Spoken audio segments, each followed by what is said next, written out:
All right, you are now tuned into the Rotated Views podcast. I am your host, Jimmylee Velez. I am here with Goose, Gabe, Heck, and John. What's going on? The Frozen Rope. In this episode, we have special guest John Hunter. We cover topics that range from podcasting, sports talk, healthy debates, the coronavirus, and much more.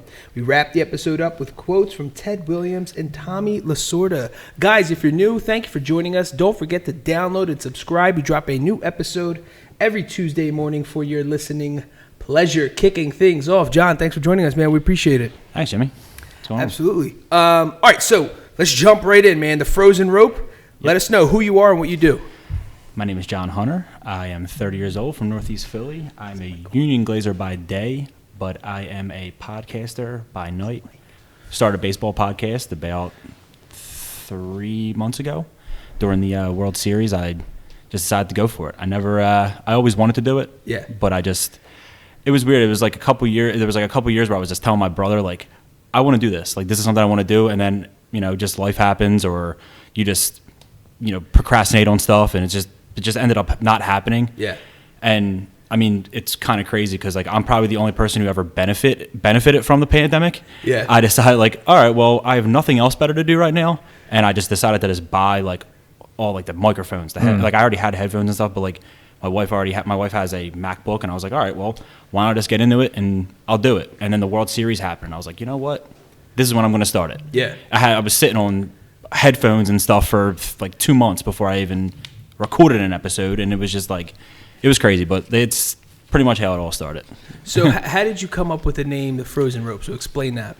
All right, so the Frozen Rope, a frozen rope in its own right is a line drive, or it's like in basketball, it's considered like something that just is some, like for instance, like Shaq he just threw the ball pretty much at the rim. Right. And that's, but like for baseball, like I remember the first time I ever heard like the term, it was Vladimir Guerrero was playing, I think, for the Expos at the time, and he threw a liner from the right field right to the catcher, and the announcer was like, that was a frozen rope, and I was like, I like that. Yeah. And then it became my gamer tag on like Xbox back in like Xbox 360. And then it just, over the years, I was like, if I ever do a podcast, the name of it will be the Frozen Rope Podcast.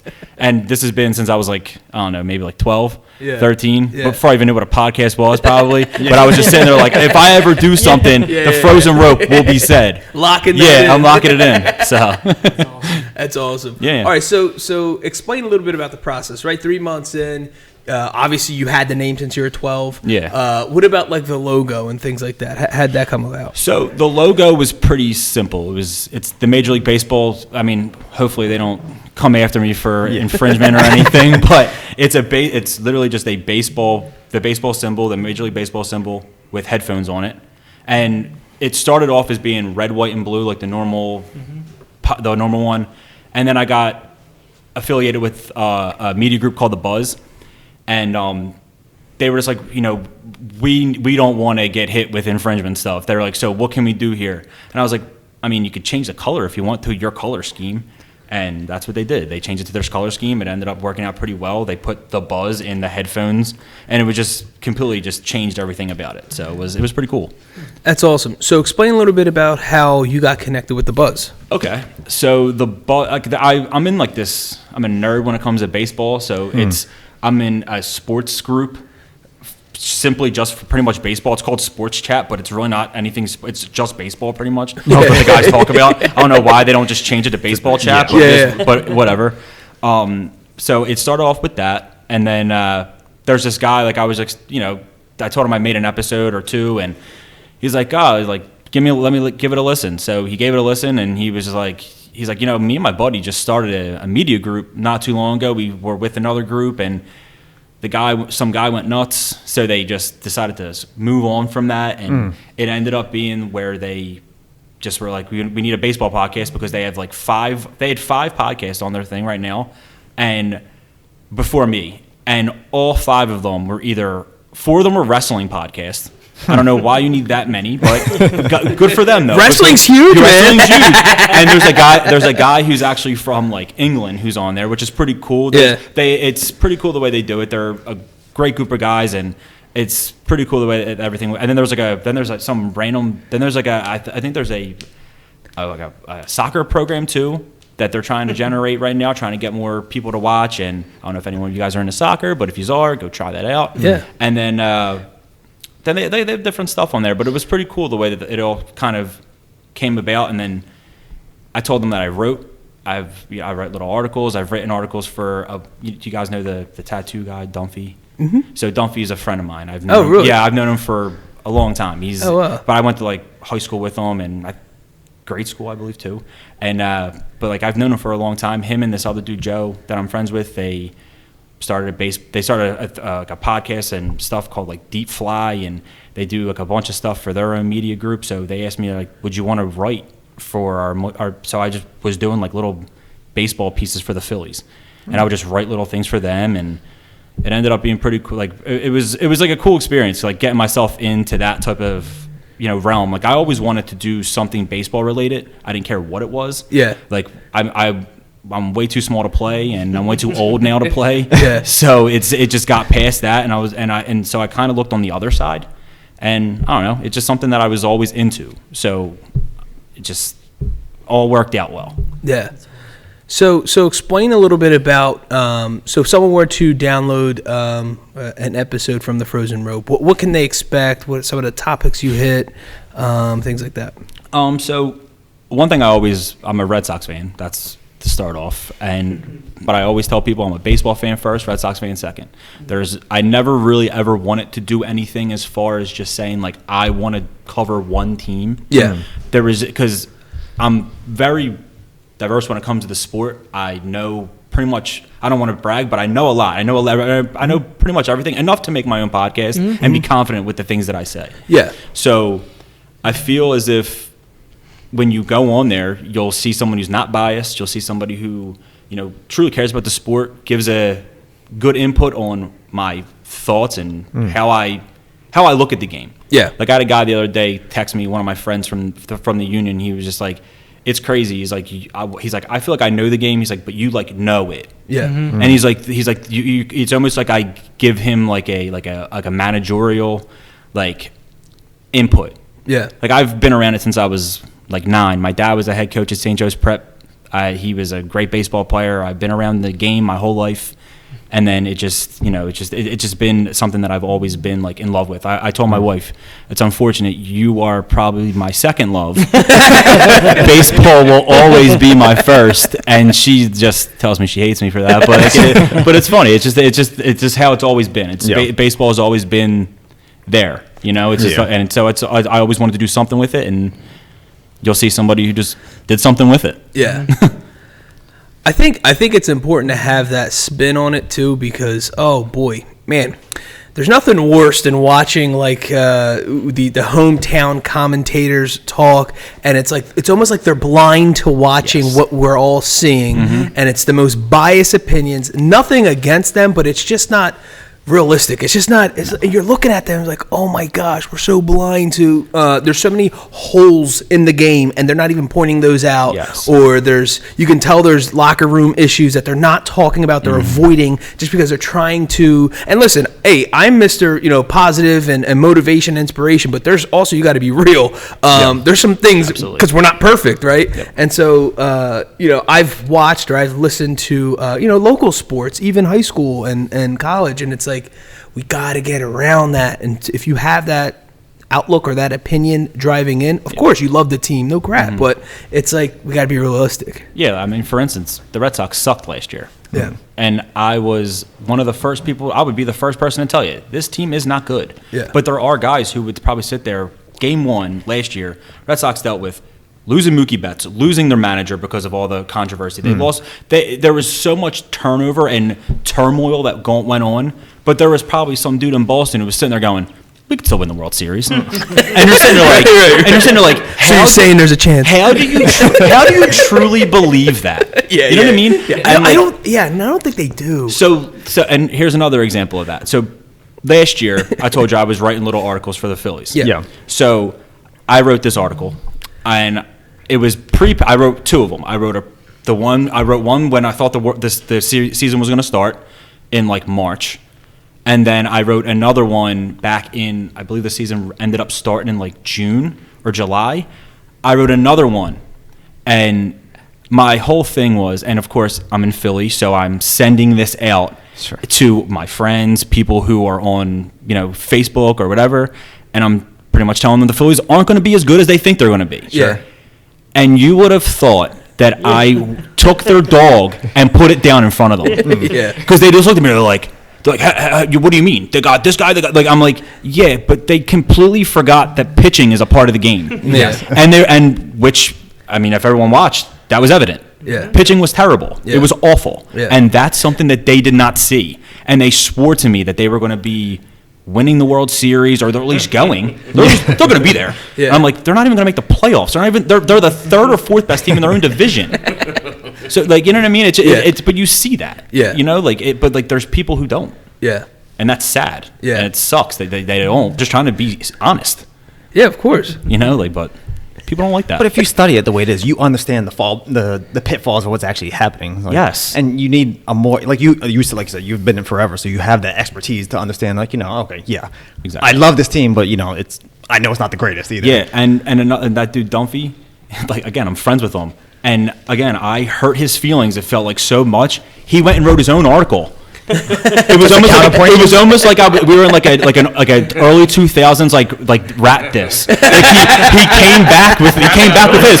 He got a response. He gave me as soon as I saw it, and with the first line was like, "We gotta stop talking about how bad they're gonna be." I'm like, dude, like, be honest though. Like, people, and it sucks because people listen to him. Yeah. He became like an influential person in the city, and it was great because he did a lot of stuff. Yeah. He was able to get like his name out there. It was great, and with, like, he donated a lot of stuff. He helped out with that there was that little girl that stormed the heaven stuff. He did a lot of stuff, and it was very positive. All the things that he did was positive. So people listen to him. Yeah. Especially in the sports world. Yeah. Like for some, like they listened to him in South Point, especially in Philly. Yeah. But they looked at him. They listened to him. They're like, yeah, tell him. And I'm like, I'm sitting there like, all right, thanks, man. Like, you know what I mean? Like, but it was whatever. It was cool. I feel like every Philly fan's that way though. They're always like, yeah, we're gonna go all the way. Like, and they're still. They get stuck on just asphyxiated on. Listen, there's no problem. I don't find the issue where it's you want your team to win, right? Yeah. There's no issue in that. It's the part that drives me crazy is the absolute denial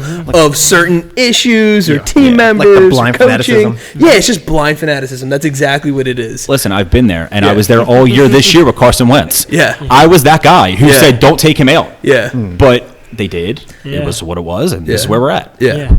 But yeah, that's a whole other interesting topic as well.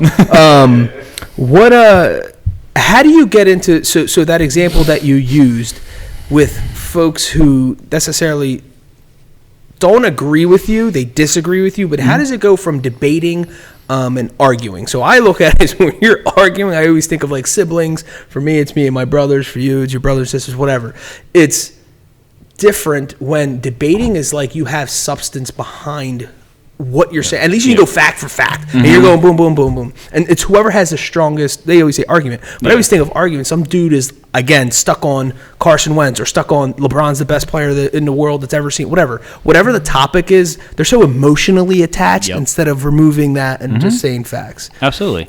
So, especially like when it comes to like stuff like that, like the way I always like, I count them as wins when someone looks at me and they're like, well, you're an idiot. Yeah. And I'm like, all right, well, you just lost the whole argument. That was going to come back. Yeah, now you're attacking me personally because you have nothing else going there. Yes. Yeah. So that's it. You're a stupid head. Yeah, like I'm like, okay, I'm rubber, you're glue. You know what I mean? Like, but like, what do we do here? Like, there's no way of actually like having an argument where that's where it is. It's there. That's where where an argument becomes an argument instead of it being a debate. Yeah. You're no longer giving me anything of any substance. You're just telling me that I'm an idiot. You're just trying to prove your point. Exactly, and I don't care. Like, you call me an idiot all you want. Like, because we've all been there where we just had nothing else to say, so we just attacked the guy. Yeah. You know what I mean? Like, well, you have no hair. You know what I mean? Like, what do they say to me? Like, but like that's it. Like, that's as far as it goes. Like, I had a dude who was literally just call me fat for probably like an hour in a conversation.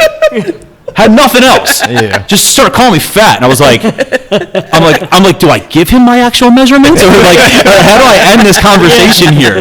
Like, because he stopped talking baseball, it just became like, I'm fat, and I was I'm like, you know what? This dude's sticking to that. This dude's the man. You know what I mean? So That's funny. All right, so let's talk a little bit of let's get back into some baseball topics. Yeah. Huge undertaking in the last week or so with the Hall of Fame, right? Mm-hmm. No one got inducted this year. Yeah. So let's talk a little bit about that and kind of one of the episodes. I did watch one of your episodes where you were, I guess, predicting, or you put your own list together. Yeah. And then explain for folks, because we have a ton of listeners from a ton of different backgrounds who don't necessarily know baseball per se. Okay. So explain the list, and then there's like the list with the guys with an asterisk next to them, and then explain why and the whole thought process behind it. Okay. So every year, I mean, you have to be, in order to get onto the Hall of Fame ballot, you have to have had 10 years of MLB service. Full-on MLB, you have to be a full-on MLB player for 10 years. Doesn't matter if you're in the minor leagues for 10 years, you don't qualify. You have to play Major League Baseball for 10 straight years.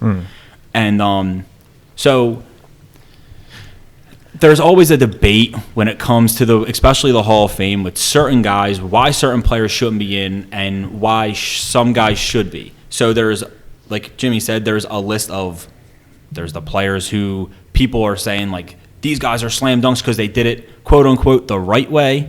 And then there's the asterisk players. The players who people put an asterisk on because of steroid use, stuff like that, HGH, all that stuff that they believe, and that is the reason why certain numbers went up. Two guys right there are Barry Bonds and Roger Clemens. Barry Bonds broke the home run record, the sacred home run record that was Hank Aaron, and who did it the right way. Rest in peace. He actually just passed away last week. That's right. And he is one of the greatest hitters of all time, Hammer and Hank. They actually finally just put his numbers from the Negro Leagues into his actual numbers, which was great. He still doesn't have more than Barry Bonds, but he is undoubtedly one of the greatest hitters of all time. So just needs to be said. But Barry Bonds is somebody who wasn't very media friendly. Yeah. So there's a lot, and I feel like, and that's a big thing with the writers. The writers become extremely, and it's all writers. Writers are the ones who do it. It's the Baseball Writers Association. They're the ones who put the list together, who have the list, and they have to vote on it, and they have to have 75% of the vote in order to get in.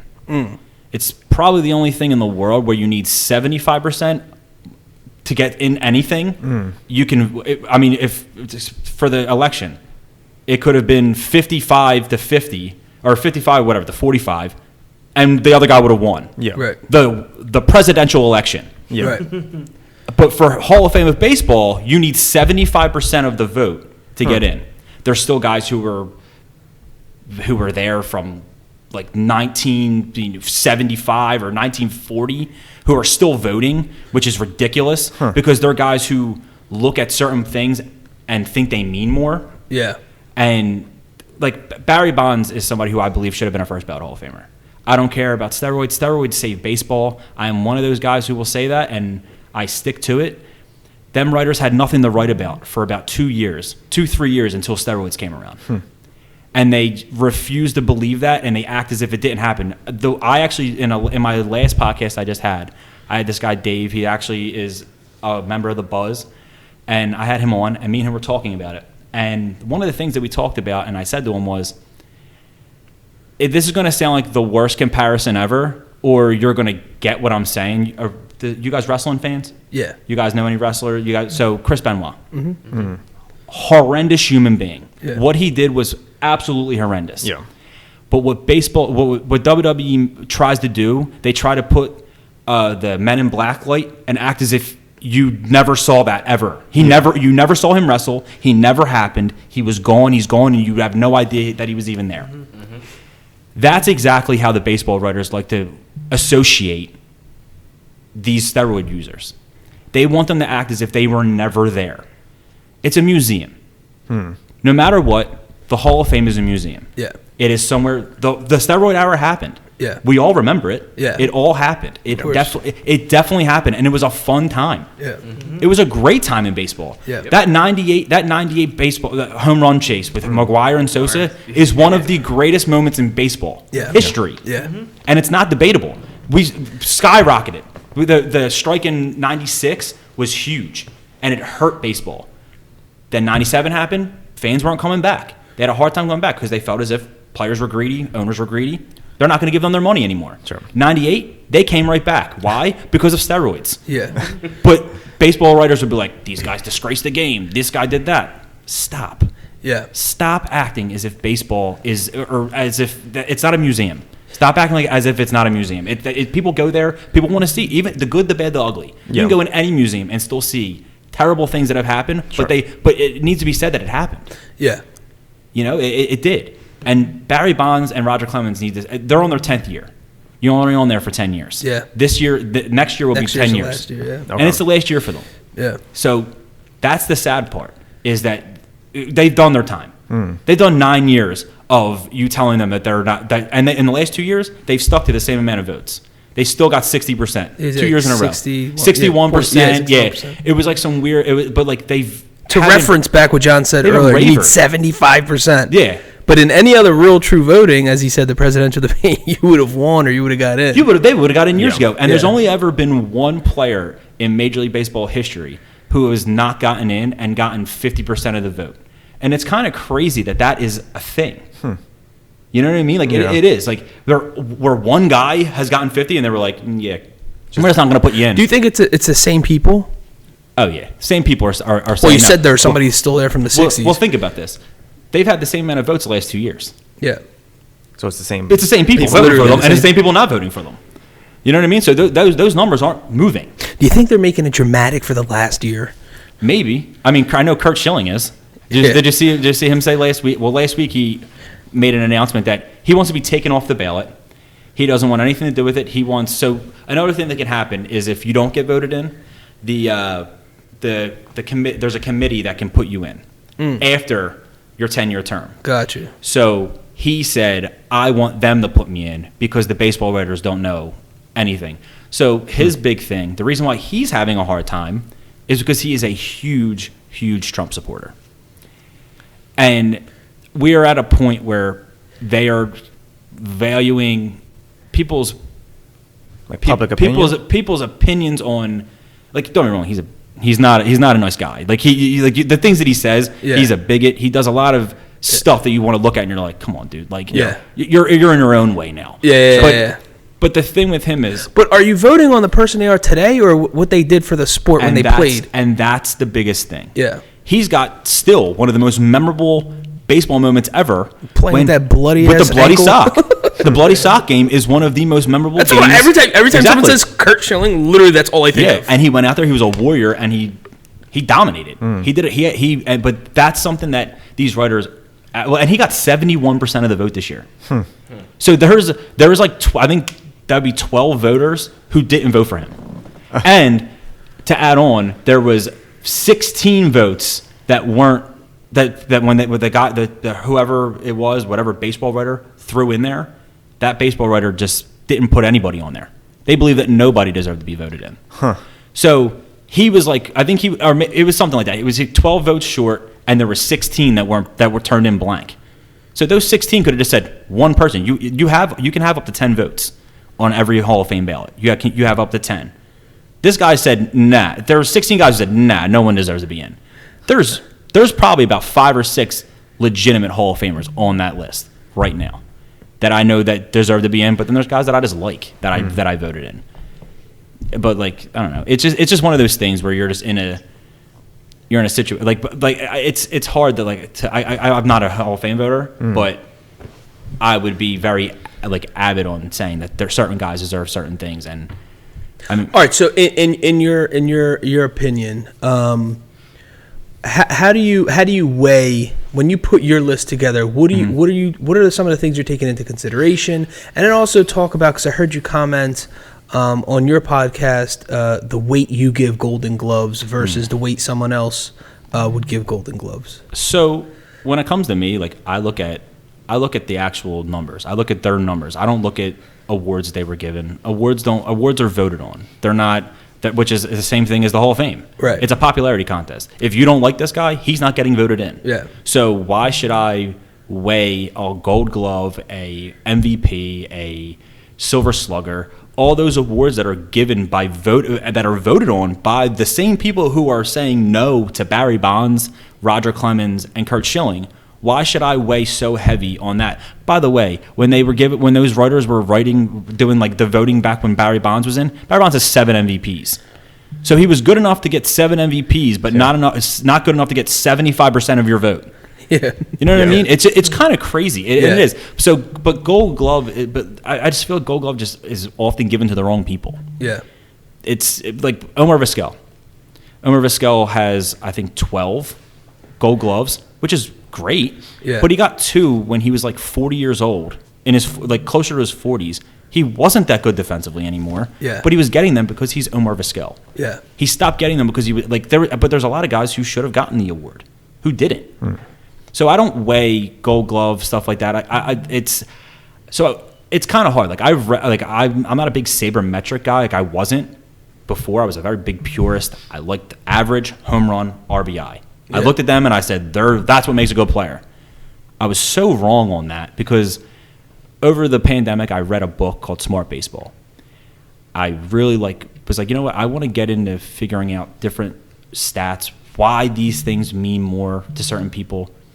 And I just realized that certain things mean more, and they are better than average. Average means that, like, say if I get a home run and I get a single, the number will still be the same, whatever is given the average. It'll be like 1 point, say. Where a slugger, slugging percentage, I get 4 points for a home run, which is because you get 4 bags there. Like, I think that means more because you're actually getting the true value of your hit. Right. You know what I mean? So it's like, and that's where I have kind of grown back from like certain things. Like average, I'm not a big fan of anymore. RBI, kind of throw that away because that's a situational stat. If no one's getting on base, how am I going to get RBIs? You know what I mean? So it's like that's something that I don't look at and think like that's a great number because it doesn't matter if to an individual. Barry Bonds when he hit 73 home runs, I think he had 50 solo home runs that year because no one was getting on behind him. Yeah. How's that a detriment to him? Right. It's not. Right. So that's just how I look at certain things, and I look at certain numbers I'm a fan of WAR. I don't know if you guys know what that is. It's wins above replacement. It pretty much shows the value of each player. Okay. So I look at that, and I look at certain things like that, and I do. I look at baseball a lot differently now than I did 5 years ago, even 5 months ago. So it's just I feel like when I realized that I wanted to do the podcast, that I really, really dove into certain things, and I was like, this is what I want. I want to be able to have good content, and not make myself look an idiot in front of people. Sure. Like, you know what I mean? So I want to hear somebody else out. If they're going to tell me that they have a stat they like more, I'm going to hear you out and I'm going to research it and I'll tell you how I feel about it. Yeah. But certain guys won't do that. There's guys who I talk on some baseball pages who if I say WAR, they want to go to war with me. Yeah. You know what I mean? Like they ask me they want to ask me for my address. You know what I mean? It's kind of crazy. It is. It's nuts. It's crazy how different and the gap in between ages, what that really means to certain people. Like I get told, what are you 12? What are you 18? No, I'm 30, and I'm somebody who reads. I'm not just going to just throw out someone's belief or how they look at certain things. Like Moneyball. Did you ever see the movie Moneyball? Yeah. So Moneyball is all about WAR, on base percentage, slugging. It's a big thing. It shows the value of a hitter, and that's pretty much what I look at for a lot of things. So explain to people. There's people out there who's you see comments about I guess the entertainment value of baseball versus other sports. Yeah. So explain what gets you excited, when people started, the Mark McGwires and the Sammy Sosas started hitting, homers and why that brought more excitement. But on a regular, day-to-day game, what's the excitement? What should people be looking for, and not just because someone's not slam dunking every other or, a crazy hit in the football field? So the difference kind of but for like say like football and like you just mentioned football, basketball, there's a lot of moving parts constantly. There's a lot of things going on. People don't realize what certain fails and there's really no fails in baseball. Yeah. There's no penalties really in baseball. It's just the game is what it is. It's been the same. They've tried to do things like speed the game up a little bit, but I'm the type of dude I could watch two guys outside in the snow have a catch and be interested in it. Yeah. Where not everyone cares about that. Like I like pitching matchups. I like watching two pitchers just go out there and absolutely dominate their competition. Yeah. Not many people like that. Like so it's hard for me to like. I can't sit there and tell you that baseball is this crazy, exciting. Like it's not like but it's because it's not. It's more like there's more of like a beauty to it. It's an art form. There's certain things like if a pitcher does one little thing wrong, he's leaving a ball down the middle and it's getting put 400 feet over the right field wall. Right. Like it's like ballet, where people can look at ballet and be like, this is so boring. Exactly. Watching these people do the same thing over and over again. But that's baseball. Baseball is a thinking man's sport. It's a calming sport. Like I remember when I was younger, what really got me into it was I was suffering from panic and anxiety attacks. Had them terribly. Dealt with a lot of like death when I was younger. So like I felt as if I was dying all the time, and I didn't know what that really meant. So something that really, like baseball, kind of always calmed me down. It was something that I would watch, I would get interested in it, and it just was just the movements and everything that was going on. It calmed me. It's like therapeutic. Yes, exactly. And it was like, it's always been like my safety net. Like still to this day, if I feel like, it's something you're always going to suffer from. It's not something you just do when you're younger. It's, of course, you go through it your whole life. And there's been times like I got married a couple months ago, so of course there's a lot of emotions that go into that, and you're like kind of like, oh my god, like what's going on here? Like I'm like, but we've been living together for like 3 years, so it doesn't really matter to me. But like I'm sitting there I wasn't scared of that. Yeah, there was a lot of things that were in there. My dad's not there for me, like, and that's always there. Like my dad died when I was 10, so it like stuff like that affected me, and I feel like it all came rushing to me. I put it on MLB Network, and I just sat there, and it calmed me down. Yeah, it's therapeutic for me. Yeah, it's something that I enjoy the game. I enjoy the slowness of it. I enjoy the calmness of it. I like the little things, going to the ballpark, eating a hot dog, and just watching. I could watch 3 hours of, like I said, two guys just pitching. Yeah. And that's fine with me. I could watch a 0-0 game into 12 innings and be excited and be entertained. But not many can.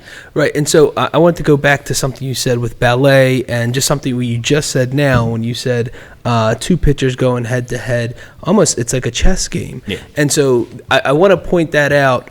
It's that, the excitement factor may not always be there as like other sports. But to say that it's boring and not understand the level of difficulty or the level of talent that is being presented is just a whole other thing. Ballet was a perfect example, right? Yeah. If you're not into that stuff and you're just watching like, oh, good Lord, this is boring. Try doing it. Yeah, it's hard. It's not. You know what I mean. So don't discredit. You know what I mean. Don't discredit just because it quote looks boring. Because let's all be honest. If you watched a chess match lately, it's not that exciting per se. No. You know what I mean? Yeah. Until you get invested in it, you watch two guys who are the best or the most elite in the world, and now for whatever reason, it's still the same game, but you're way more excited to watch that. Yeah, absolutely. Like, do you ever watch World Series of Poker? Yes.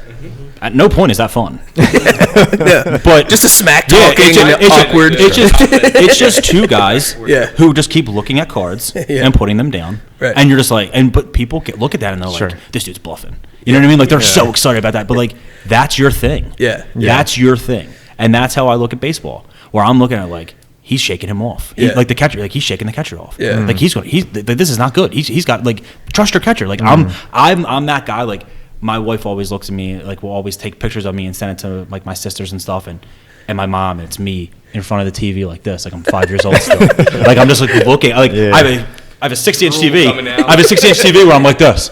Right in front of it, and my wife's like, "Sit down." I'm like, "No, No, like something's like, but that's me with baseball. Yeah. That's people with everything. Like you have your thing, and that's mine. And if there's history behind it, right? The other good thing too is watching a matchup where the pitcher hit that batter at their previous matchup, and you're like, oh snap, Absolutely. what's gonna happen now? And so like if you're an outsider, you're not into the quote sport, you have no idea, you don't have no reference, nothing, and you could see John staring at the standing up in front of the TV like, what the hell is this guy doing? Yeah. And there's so much information behind that, absolutely. or like you said, all the research you did leading up to that game, the build-up. Yeah. And so like a perfect example, what you just said. So Omar Vizquel, I brought him up earlier. He's on the ballot right now. He had a domestic abuse issue, so they kind of people have been scaling back on voting for him now because of a personal issue.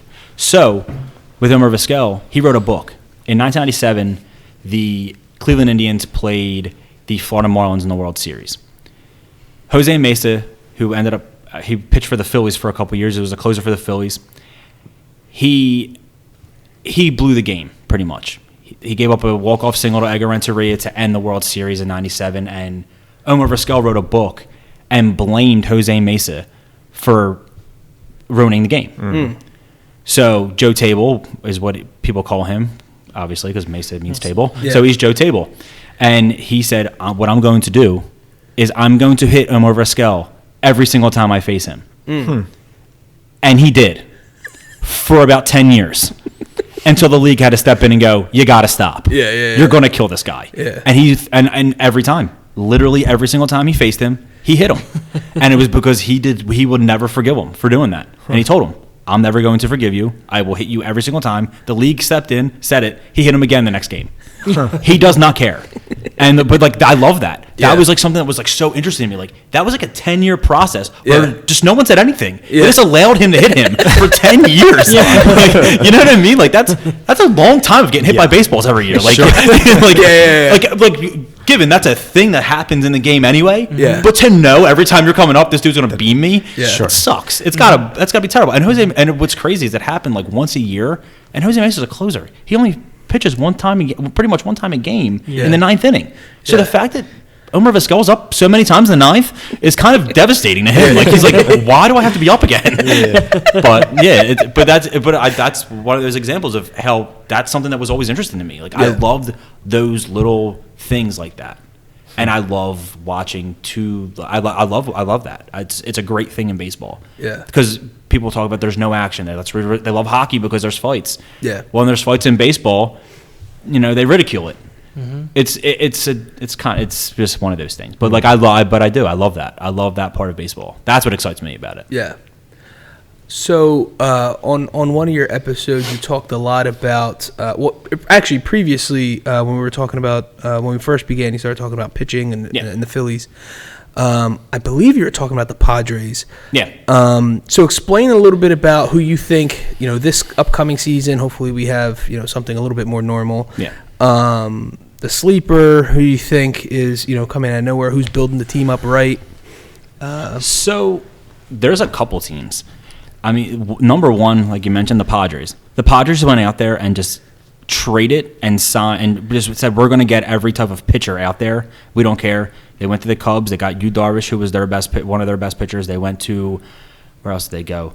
They went to the Pittsburgh Pirates, got Joe Musgrave. They said, we're taking you. He was their best pitcher. Like has been their mantra all year, all this whole offseason. They started the offseason.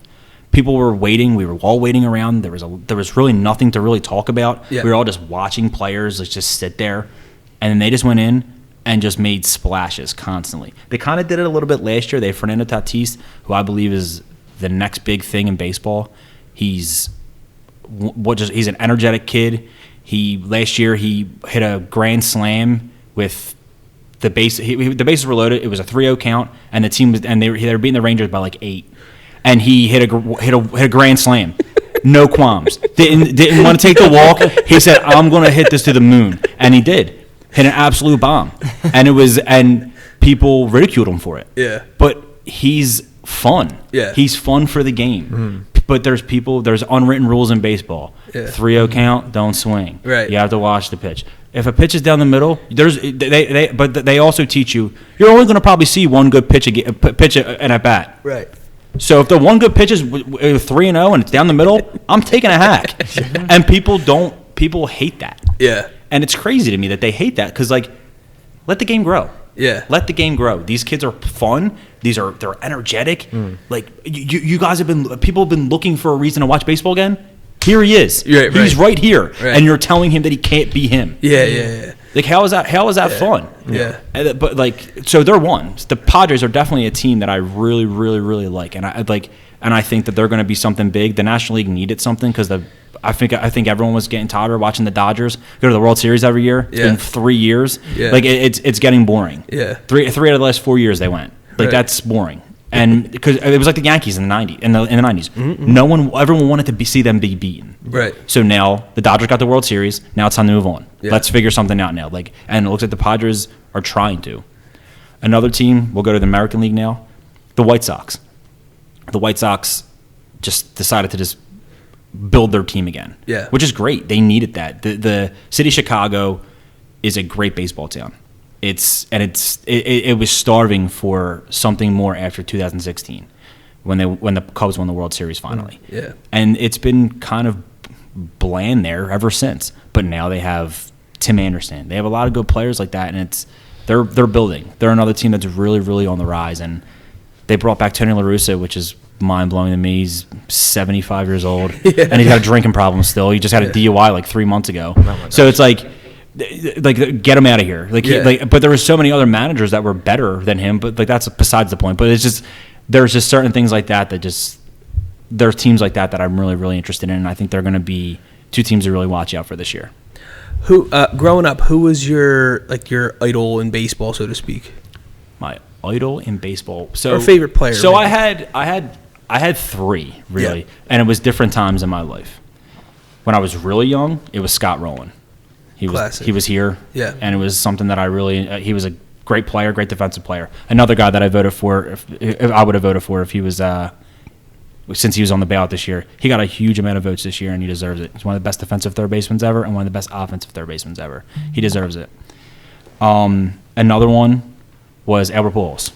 I think God, yeah. I Classic. think I have about 25 Albert Pujols cards from the years 2001 to like 2005. Yeah. Like I would go to card shops and just buy Albert Pujols cards. I didn't care how much they were. My mom did, but I didn't care. And I would just go in and be like, I want that. And it would be like, but I have a ton of them. And it's like, but like that was my guy. Yeah. And then he went to the Angels. So like you saw less of him because it was like 10 o'clock games.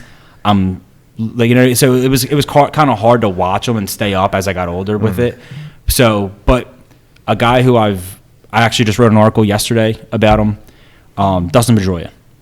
Dustin Pedroia played for the Red Sox. He was the MVP in 2008. He was the Rookie of the Year in 2007 for the Red Sox, and he retired yesterday. He had to. His knees got banged up by Manny Machado. Manny Machado took him out in a slide, and he hasn't been the same since. But the reason why I always clung to him is because he was 5'9". He was 170 pounds. He was literally me. Yeah.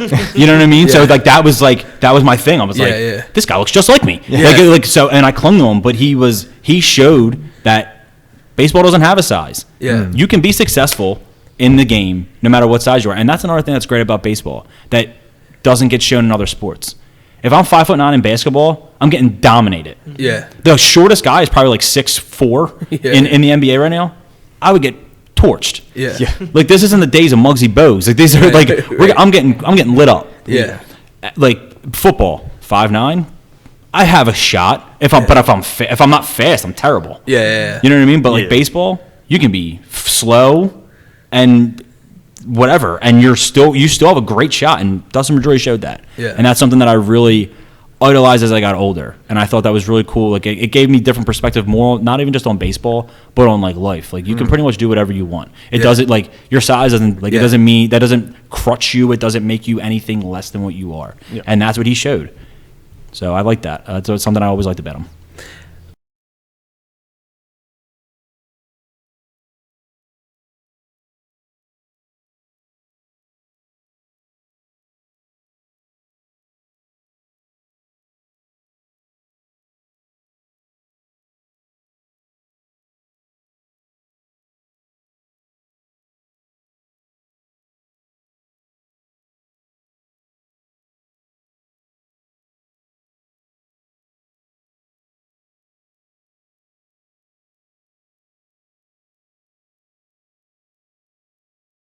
All right, so John, let's switch topics up. Let's talk about maybe a controversial topic in many sports, but for baseball, who is, in your opinion, who's the greatest baseball player of all time?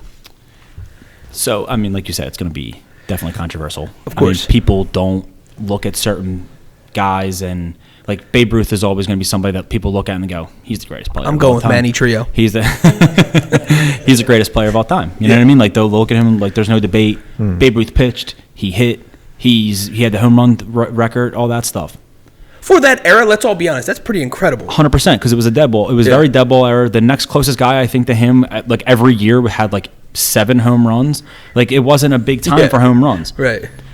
But the thing that always stops me from saying he's the best player of all time, and it sucks because I always used to look at Ted Williams and say he's the greatest player of all time.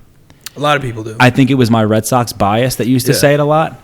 But then when you really look at things, how do I say that Babe Ruth's the best player of all time if he didn't play against everybody? So segregation happened. Yeah. And it was a huge deal. And for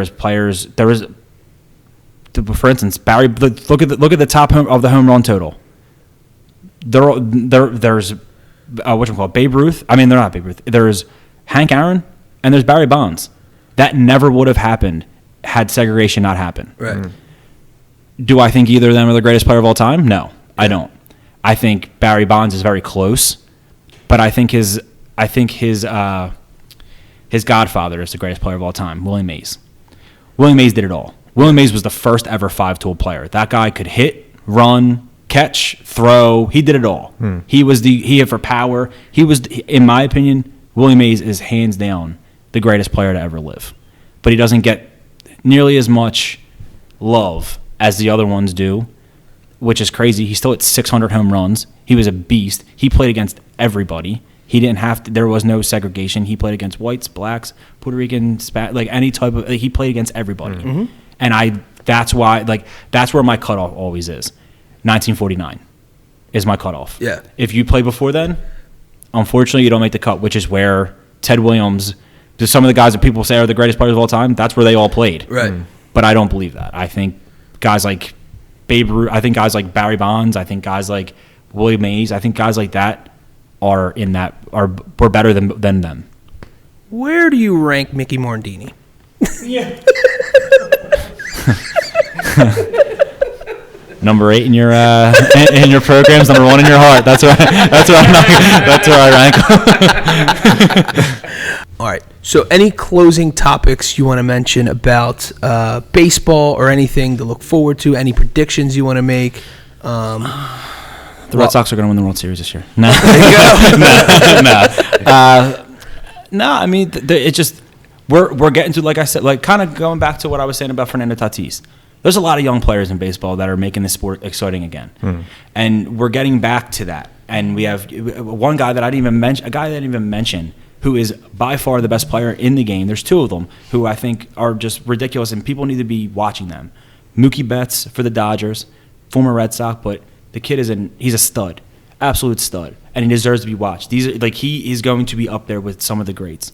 And we have another guy who's literally a Hall of Famer right now if he retired, and that's Mike Trout.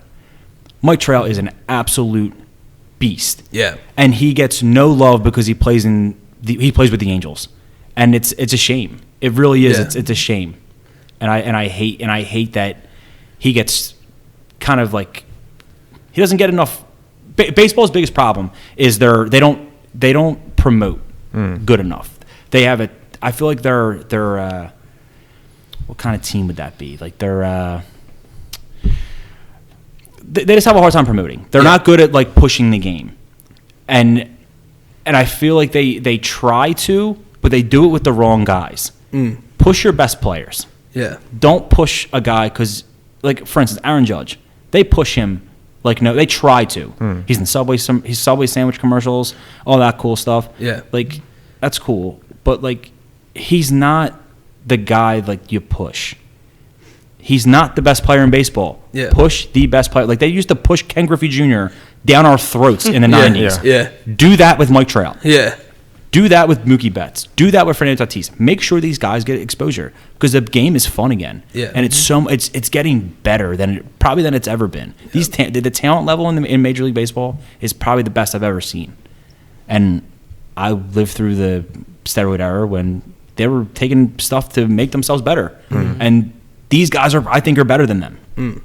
So that's where I'm at with that.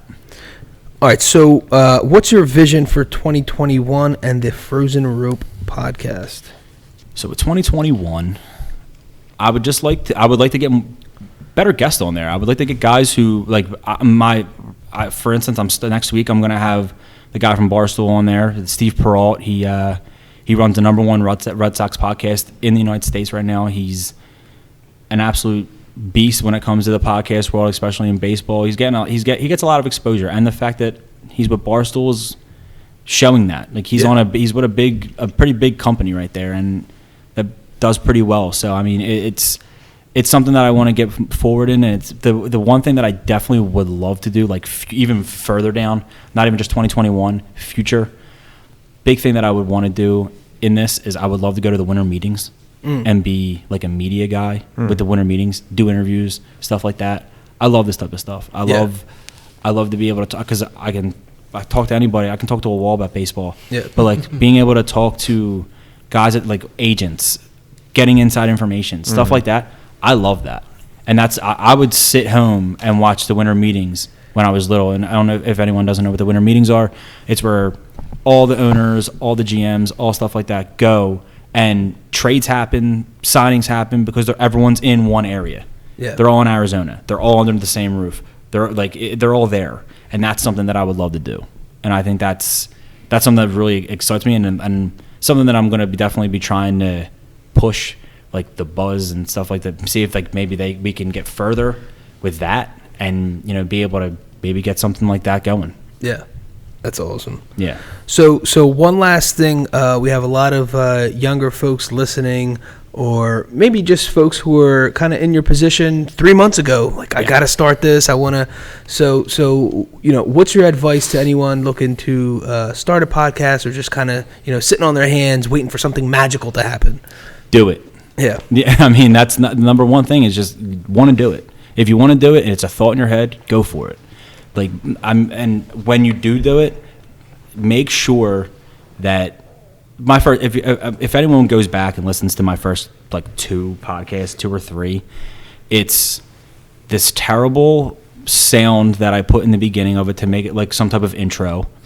It's me talking, pretty much just rambling on, and I had nothing written down. Yeah. I just thought I'm just gonna go in here and I'm just gonna speak. I'm just gonna speak. Yeah, don't do that. Yeah, like write stuff down. If you're gonna do it the right way. Yeah. Don't do it the way I started off. My first 3 they're all on Apple Podcasts. They're all on Spotify. If you go on there, you want a good laugh, go on there and watch and listen to the first 3 because it's just me just speaking pretty much. With no direction. Listen, we did this. We're laughing because we did the exact same thing. And we thought some spark of inspiration was going to come as we're talking, and we're all looking around at the table at each other like, well, this sucked. And like there was a point where like you just hear like my dog just walking behind me, like you hear like his like nails on my hardwood floor, and I'm just like, this is terrible, but when I did it, I was like, this is gold. Yeah, like this is I just did something great here, and I didn't. It was awful, and but like in my mind, and then I was like talking to other guys, like, what should I do different? What do I like? And I got input from other guys, and to be honest, it was I needed them to tell me the sound quality. You're too far away from the mic. You're not close. You're too close to the mic. You're not. You know what I mean? Like, there's just certain things that like you don't realize until you do it. Yeah. And if I didn't do it, I'd have no idea that I did what I was doing. 100%. So I'm glad that I bit the bullet, said, listen, I'm going to do this, and I went for it.